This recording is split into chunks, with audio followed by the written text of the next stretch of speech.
Olá, então o tema da nossa mini aula é mandioca ou tapioca? Qual é o melhor emagrecimento? E eu fiz um resumo da mini aula numa folha, então fiz um esquemazinho e eu quero que você acompanhe, se for o seu interesse, descobrir se a mandioca é melhor que a tapioca ou a tapioca é melhor que a mandioca no processo de emagrecimento. Bora lá então? Então, a mandioca, ela dá origem ao polvilho, tá? Ao polvilho.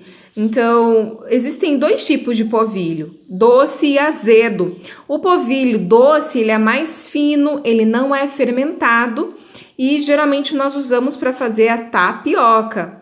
Já o polvilho azedo, ele é mais grosso, ele é fermentado e ácido e a gente sabe que é o carro-chefe para a produção de pão de queijo.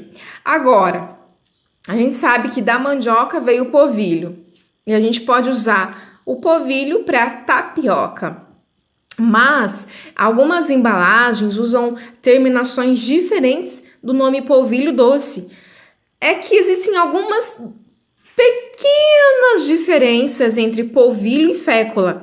Só que correto, o termo mais assertivo é fécula. Fécula. Mas também algumas embalagens, como eu falei, utilizam como identificação goma de mandioca ou goma de tapioca ou fécula de mandioca, certo? Dá para fazer a sua tapioca com polvilho doce também. É um pouco mais trabalhoso, mas também dá. É que entre o polvilho doce e a goma já foi feito também um processo para facilitar o seu preparo da tapioca, de você colocar lá na frigideira e tá tudo prontinho.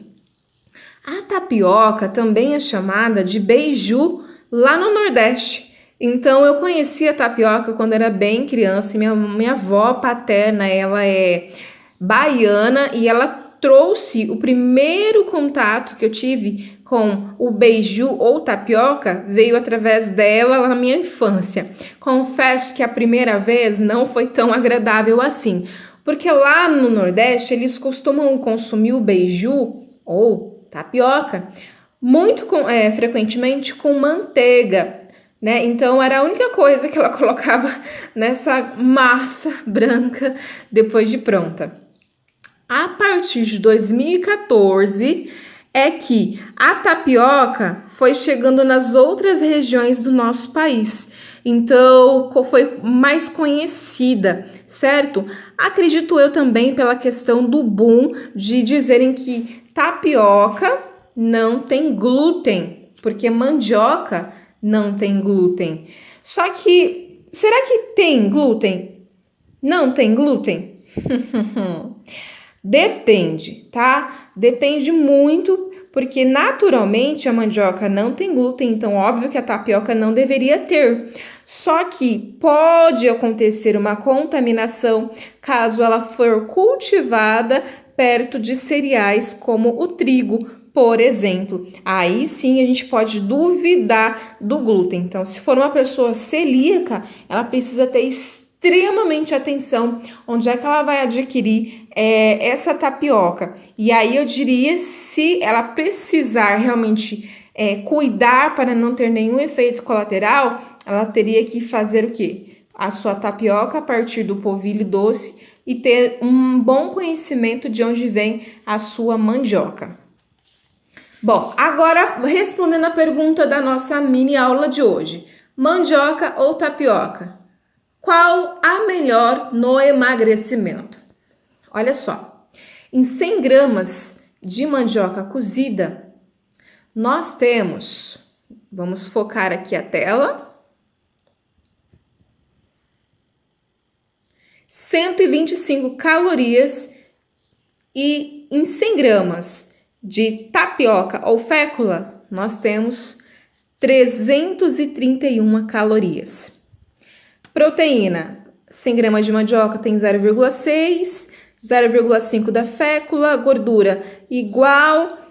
Carboidrato, preste atenção, 100 gramas de mandioca tem 30 gramas de carboidrato, ao passo que em 100 gramas de fécula, 81 gramas de carboidrato.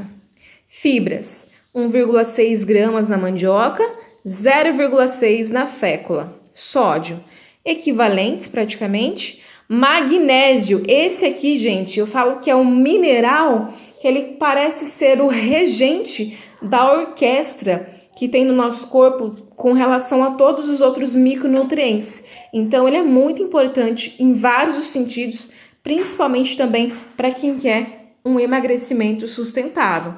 Então, ó, magnésio tem 27 miligramas de magnésio em 100 gramas de mandioca cozida.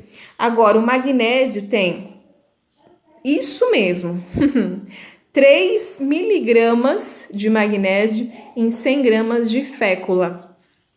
Potássio, outro micronutriente importantíssimo, regulador, diminui a retenção líquida, tá? Então, facilita muito quem sofre com inchaço, né? Use alimentos que tenham mais potássio, ajuda a reduzir a pressão arterial. Em 100 gramas de mandioca cozida, nós temos 100 miligramas de potássio, ao passo que em 100 gramas de tapioca, nós temos 48 miligramas de potássio. Basicamente, essa nossa mini aula, eu quis dizer para você o seguinte: você pode continuar comendo a sua mandioca, você pode comer a sua tapioca. Existem ali critérios que nós precisamos observar. Se eu tenho menos carboidrato na minha mandioca cozida, se eu for fazer uma escolha entre mais vezes para consumir na semana, qual é o consumo mais interessante? Agora, eu consumo tapioca, eu faço uso dela, só que a gente precisa entender que esse carboidrato, ele tem que ser com uma baixada a sua absorção. E aí a gente entra colocando mais fibras junto para comer essa fécula, essa tapioca, ou gorduras ou proteínas de boa qualidade, para contrabalancear esse valor exorbitante de carboidrato, certo? E aí, o que você achou da nossa aula? Gostou? Entendeu? Ficou com alguma dúvida? Manda ali, deixa nos comentários, tá bom? E outra coisa, você achou interessante esse modelo de aula? Se sim, você gostaria que eu repetisse esse modelo abordando outros assuntos? Beleza? Então vou ficar esperando o seu retorno e também a sua sugestão de assuntos para abordarmos na próxima mini aula. Um grande abraço, fica com Deus. Tchau, tchau!